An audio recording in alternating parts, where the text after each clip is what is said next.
And of course, that brings us to another recent story, another illustration of the Democrats' insecurity and rank lack of hypocrisy. rank hypocrisy, refusal to commit to their namesake ideal of democracy, and that is their recent attempts and successful attempts to deny the Greens access to the ballots in several states, including Wisconsin, the home state of Angela Walker, VP of Howie Hawkins. Yeah, as well as in Montana. I believe Yeah. in Wisconsin, they are no longer going to be present as on the presidential ballot, whereas in Montana, the Montana Supreme Court ruled that it was a Senate race, I believe, where the Okay. And essentially what occurred in Montana, that's in and what happened, as far as I understand it, there had been enough ballot signatures to get the Green Party candidate on the ballot. However, when the Democratic Party learned of this, they tracked down the information for the people on the signatures, called every single one of them, and basically tried to bully them out of their decision and instead get them to take it off, fear-mongering, whatever. Right. And they were successful, and the Supreme Court of Montana ruled in their favor that the name had to be removed, as well as in Wisconsin, where I believe it was a complication due to the address registration. Angela Walker, formerly of the Socialist Party ticket, in 2016. Also ran for sheriff in Milwaukee against David Clark. Friend of the show for sure. And I guess she changed her address, and they were trying to dispute all of the signatures that her and Howie Hawkins had garnered to get on the ballot, and total horseshit. And basically just a direct just showcase of the fact that the Democrats are determined to directly undermine democracy at any fold. It goes back to when they were even freaked out that Amash was considering a libertarian run. It's because they're so desperate to have Trump be their only opposition. That way their neoliberal, corporate, war hawk messaging is still portrayed as the only option. Yep. Yeah, the problem with not only is it an issue with the Republicans moving increasingly far right because of the fact that means every election cycle there's a 50% chance that we get to be ruled by an increasingly far right fascist party. That's a huge problem. But it's also a huge problem because it gives the Democrats cover to also keep moving increasingly far right, because they can just keep pointing at the Republicans saying, well, we're not those fascists, so like, what are you going to do? You're not going to not vote for us, right?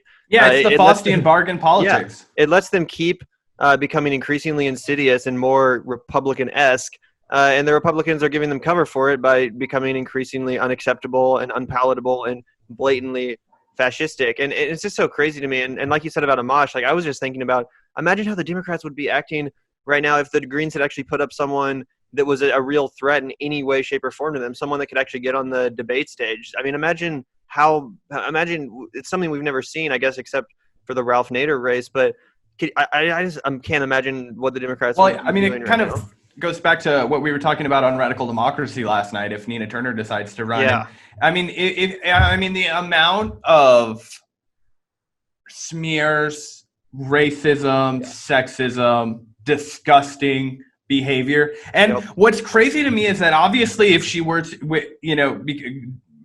get the Democratic nominee or make a big splash with the People's Party, then of course there's going to be racism that emanates from the Republican Party.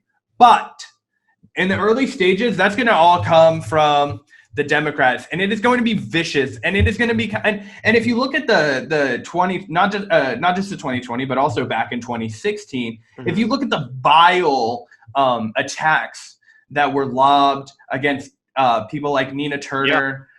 People saying that they should put a muzzle on her, calling her and Brianna Joy Gray like the Democratic version of Diamond and Silk, which is the from the island. Wasn't it?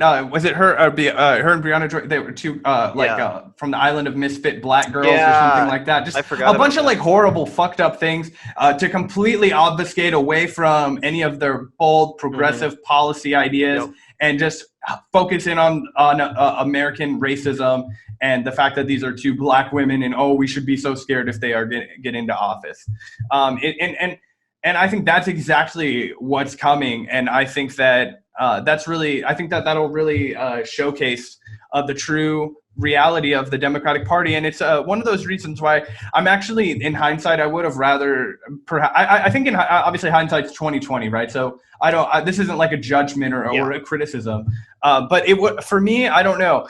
Wouldn't it have been unreasonable to have somebody like Nina Turner run this year, or for Bernie Sanders to earlier on announce that, yes, this is going to be my, VP pick? Because I think that he should have recognized either on his way down, once he, maybe he knew he wasn't going to make it to Joe Biden, but he could have hung on for 5 more months, or not months, 5 more weeks, and said, okay, this is my VP pick. See if Nina Turner boosts him, try and pass on the torch in a new way, because I feel like she is going to be starting from a really like inconvenient place now because of the way that the Bernie Sanders campaign ended, and there was no official passing of the torch. I just feel like he could have given her such a leg up, and obviously she wouldn't have been able to take on, Joe Biden in this election, but surely it would have set the foundation for a new movement, and it bumps me out that he just wasn't down. I know. With that. I mean, everything about the way Bernie ended his 2020 race was the most anticlimactic, disappointing possible conclusion to it. It still stings. It still sucks.